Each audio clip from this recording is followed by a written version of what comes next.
So with the news of Thomas Tuchel joining England, I've decided to go back and remake Tuchel's 3-4-3 that he used with Chelsea in that famous season. If you do enjoy the videos, be sure to leave a like and subscribe. And once again, be sure to hit the notification bell. And you may as well leave a tactic you want to see, because we've got a lot of time left of FM24, and we are constantly going to be making videos. So be sure to get your ideas in. Let's go through and see how we done with the mighty Blues. So with Chelsea in the game, we actually do go out to do a treble winning season, and I am going to include the Friendly Cup to make it sound better. The Carabao Cup, we are going to go and win 3-0 over West Ham, which, to be honest, is a very comfortable result. The Friendly Cup, we're going to go and beat Granada 6-0, which, to be honest, we should be doing, in my opinion. The only things we didn't win in this sort of row, apart from the Premier League, which of course we did win, is going to be this Conference League, where we do lose to Fenerbahce on penalties. Again, it's purely a Mourinho masterclass. He's an absolute nightmare to play against in any European competition. The FA Cup, we're not going to discuss because we get knocked out by Hull City. But other than that, it's a very, very good season. The Premier League was actually an impressive season. A big gap on Man City. And as you can see, we actually didn't have many players inside of the top goals being scored. We did, however, have a remarkable defensive display with Renato, Robert Sanchez picking up the most amount of clean sheets. Badiashile, the best average rating. Reece James also in there. And Ben Chilwell picking up the most assists out of any player in that Premier League. So a very good season. In terms of stats as well, I will say we only lost 3 games, and all of those games, I would argue, we should be beating them. So we didn't fail to beat any of the top teams, which is a very, very good sign for any tactic. 92 goals being scored, 609 shots. Possession-wise, very consistent, 58%, and defensively, no one could get anywhere near us. That is really our bread and butter. That is where we thrived, and it's what you'd expect from a Tuchel side. Now, the data hub is going to be looking at 2.42 goals per game. Is it the most broken amount of goals per game? No, but it's very consistent, free back, Tuchel ball, defensively sound, and will go and get you a couple of goals, hence why we conceded under a goal a game. A very good pass completion and a decent amount of shots per game as well. And as I said, this tactic can go toe-to-toe with anyone. A 7-goal thriller against Man City, which sees us actually go 1-0 down because of a bit of a howler from one of our players, as Savio is going to make it 1-0. But look at this play here. João Felix over the top into Jadon Sancho, the new man in blues, who is going to tie it up 1-1. And playing out from the back here with Disasi into Enzo, over the top, into Nkunku. It's looking good so far. The play is absolutely sublime until at least Man City get a highlight with Bernardo Silva, and Akanji has turned into prime Vincent Kompany. But we don't give up, we always stick to the game, and as you can see, we bounce right back to make it 3-2 inside of 55 minutes. Make it another goal, 62 minutes, a little set piece, and let's go and score another set piece. It's classic Tuchel, and what I will say is the actual game we did deserve to win. You can see here we had more possession against Man City, by the way, who were playing a 4-3-3. Of course, we're playing that fancy 3-back system. We had more shots on target, more shots overall, a better XG.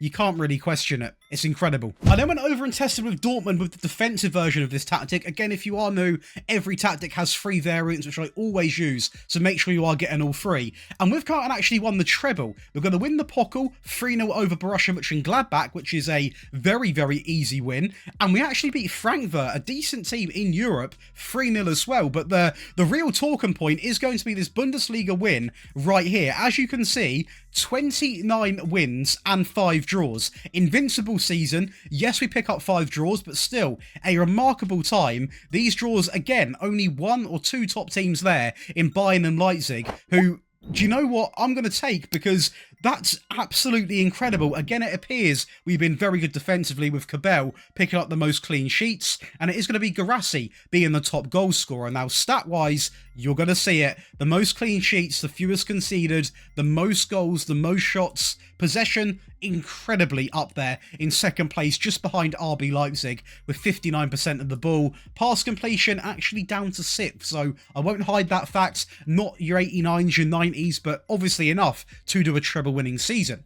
The data hub is going to be looking at 3 goals a game, so a little bit more, although we are playing as a more defensive tactic. That could just be the league we're playing in, more free-flowing, conceded at 0.47, over 17 shots a game, a very good pass completion, and a very good tackle win ratio as well. That That's some season. And a game against the best team in Germany, FC Bayern, where they're going to go 1-0 down inside of 18 minutes. And do you know what? Make it 2. A bit of a scrappy one there inside of 32 minutes. And do you know what? Let's go and make it 3. It's going to be Couto into Reina, who slots up past Paredes, who is going to make it, I tell you what, a 3-0 game so far. Musiala is going to find Koeman, who cuts inside. It's a good quality goal, but we have the last laugh. Wrap up the game 4-1. Duranville burst a pace there. And as you can see, an incredible team they have right there. So do we, to be honest with you, but we didn't only win the game, we dominated it. More possession, more shots on target, more shots overall, and overall, no one can question it. It's utter Borussia Dortmund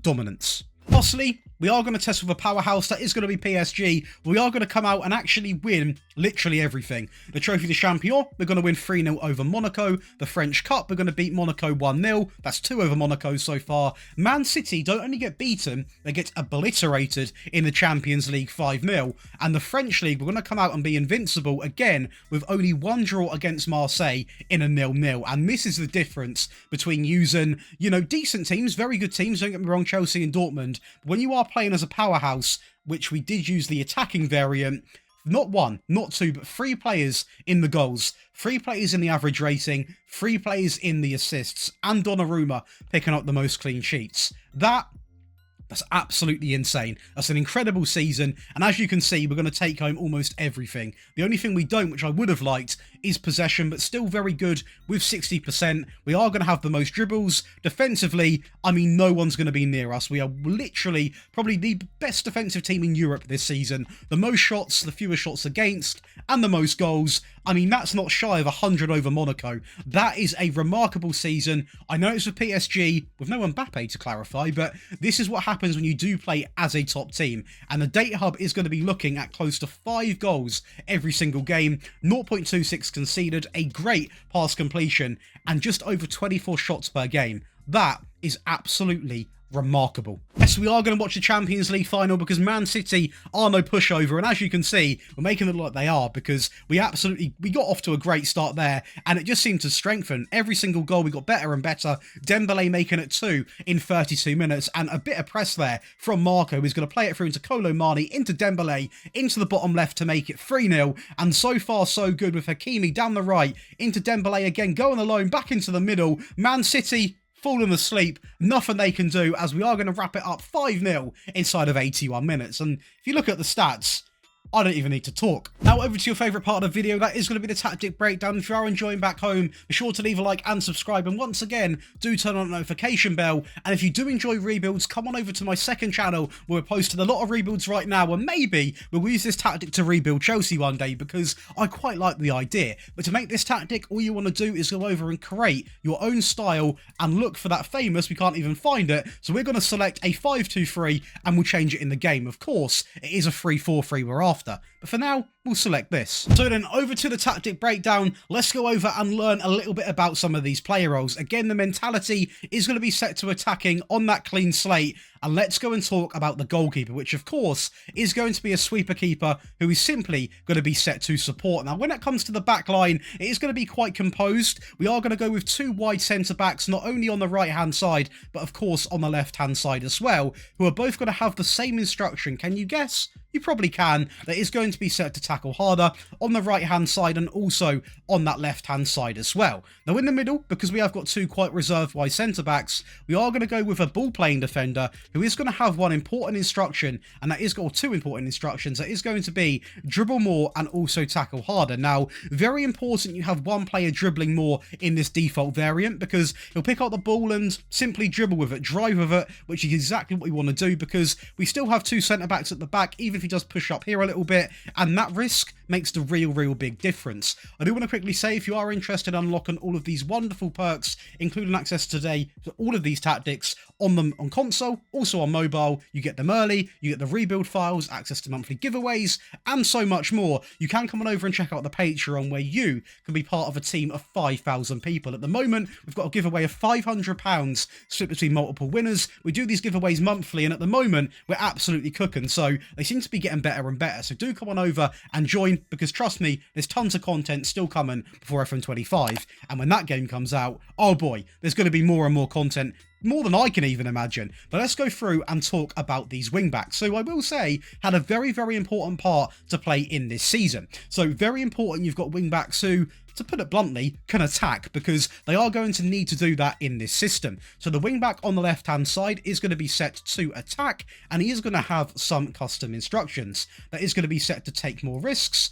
also run wide, and also tackle harder. Now, this works so well for the left-hand side, we also are going to go over and apply exactly the same instructions on the other side. So again, we're going to go with run wide, take more passing risks, and also tackle harder. So again, very important that your players in these positions can attack, because they are going to be running wide, they're going to be getting forwards, going to be cutting crosses in from the byline, so they've got to be good at getting the ball in. If you haven't got wing-backs that can do this, you may as well have them more defensively minded and consider maybe making the attack, or the midfield players, sorry, a little bit more attacking, because without attacking wing-backs in this system, I'd argue you're going to struggle a little bit, especially in the default version. So make sure you have got players that can facilitate these player roles. Now, going over to the midfield, we are going to go with a central midfield player who is going to be set to defend, and he is going to have one instruction, a very basic player in the team. Caicedo did occupy this role and done a great job in doing so, simply on tackle harder. Again, a reserve player to really just protect the back line, and again, can also cover for Chilwell, who is going to push up on that side. Next to him, we are going to introduce a box-to-box, and he, of course, is going to be on the right-hand side, who is going to be set to support, and he is going to be told to take more risks, get further forwards, move it into the channels, and also tackling harder. As you can see for us, Enzo Fernandez occupied this role and done a very good job in doing so. Now, when it comes to the wide players, we are going to go with an inverted winger, if we can click on it, and that is going to be set to support, and he is going to have some instructions as well. That is going to consist of getting further forwards, sitting narrow, and also having tackle harder on him. For us, it is actually going to be João Felix, who played majority of the games in this position, and again, once returned, quite a good season. On the right-hand side, it is going to be Jadon Sancho, and we are going to have him as an inside forward on support, and again, two of the same sort of instructions, simply sit narrow and tackle harder. Of course, on this side, by default, he'd get further forward anyway, so we don't need to add it on as well, which means the last position, the obvious position in a Tuchel tactic, is going to be that deep line forward, which Nkunku did provide a lot of good quality in, and he is simply going to be set to attack. So nice and simple. And as you can see, the players that I've highlighted here in the team, Reece James, for example, 12 goals and 25 assists in that season. A very strong season there. Ben Chilwell on the other side, 5 goals and 29 assists. So if you've got them attacking wing-backs, you can absolutely take over. Enzo Fernandez dropped 14 goals and 9 assists. Again, stats that I felt were really needed to talk about. And when it comes to Jadon Sancho, a remarkable first season, 19 goals and 13 assists, cutting in from the right. João Felix on the left, 20 and 9, so more goals, less assists, completely fine. And Nkunku, well, he's good in the game, and this system, clearly he's designed for it. I mean, 32 goals and 21 assists is nothing you can complain about, but that's a little bit about the player roles, the player stats as well. Team instructions, I nearly forgot what I was going to say. And then the attacking mentality, we are going to go down to fairly narrow. We are going to look to work the ball into the box while utilising mixed crosses. We're going to pass into the space. This time, overlap left and overlap right are absolutely vital. You are going to be doing that. Of course, we are also going to play out from the back. We've got 3 centre-backs to play to, who can then play it to the midfield players, all the wing-backs, and then hopefully feed, obviously, the forward players. The tempo is going to go up to 1, 2 slightly higher, with the passing remaining simply on standard.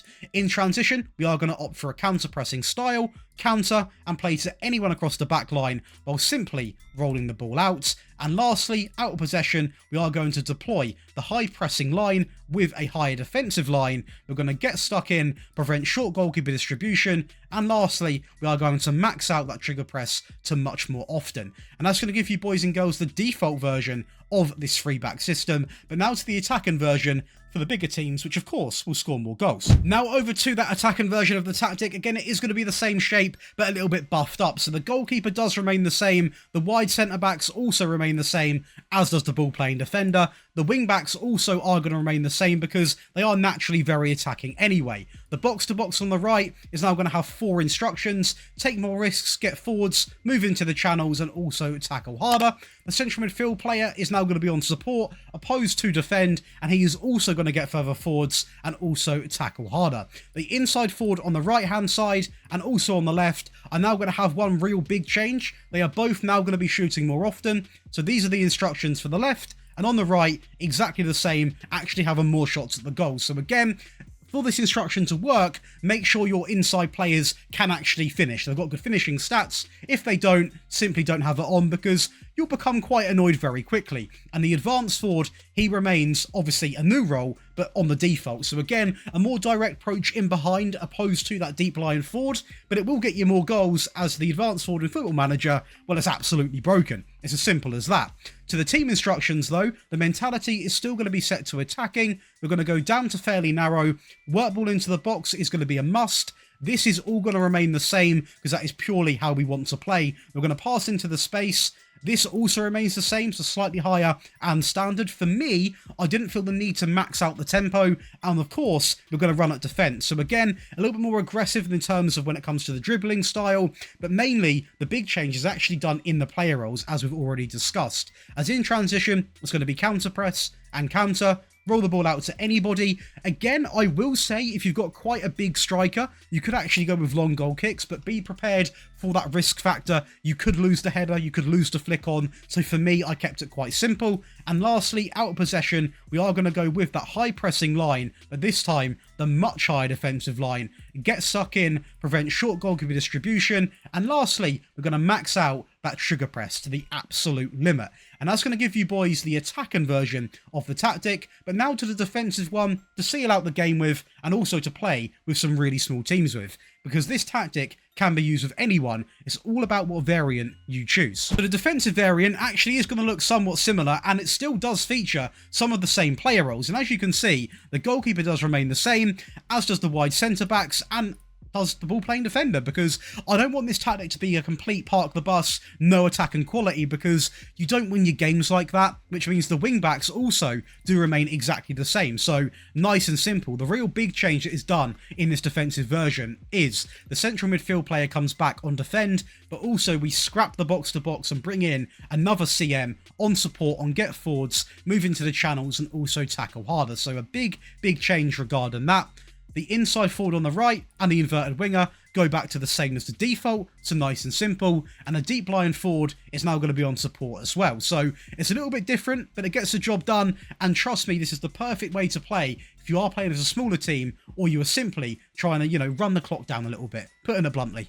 It's still going to be on the clean slate on this time, the mentality all the way down to positive. In possession, we are going to go down to fairly narrow. We're going to pass into the space while playing out from the back. The final third, well, we're going to opt for mixed crosses in that regard. We're going to run at the back line, and this time we're actually going to go with the double, so slightly shorter and a slightly higher tempo. We are not going to have any overlapping runs, because although the wing-backs are going to be over-attacking, I don't want to over-encourage overlap and runs. They can attack if they so want to, but no real emergency and guarantee in that overlap option, because we are a little bit more reserved in this system, but still, we can go and score goals. In transition, this remains blank. We are still going to counter, this time, sensible decisions. Slow the pace down, play to anyone across the back line, and rolling the ball out. This instruction is mainly on if you're playing as a weaker team with a goalkeeper that maybe isn't that confident, maybe can make a few errors. Just slow it down, take your time. If you are playing as any team with a good goalkeeper and you're just deciding to use this,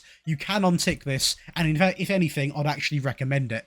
And lastly, out of possession, we are going to go with that high press with the standard line. So again, a lot more reserved across the field. We're going to leave this in the middle, but we are going to have prevent short goalkeeper distribution. And that's going to give you boys and girls not one, not two, but 3 versions of Tuchel Chelsea ball, and a default, an attacking, and a defensive variant. Again, make sure you're getting all 3, because you can switch in between, and you need all 3 over an entire season, because you play so many different teams. If you have enjoyed, be sure to leave a like and subscribe. Once again, you can come over to the Patreon and save yourself a bunch of time by simply downloading all of these, all the rebuild files, getting entry to some pretty big giveaways, and so much more than I can even talk about. So hopefully I'll see some of you boys over there. Be sure to leave a like on the video, and I'll see you in the next one. Have a great rest of your day.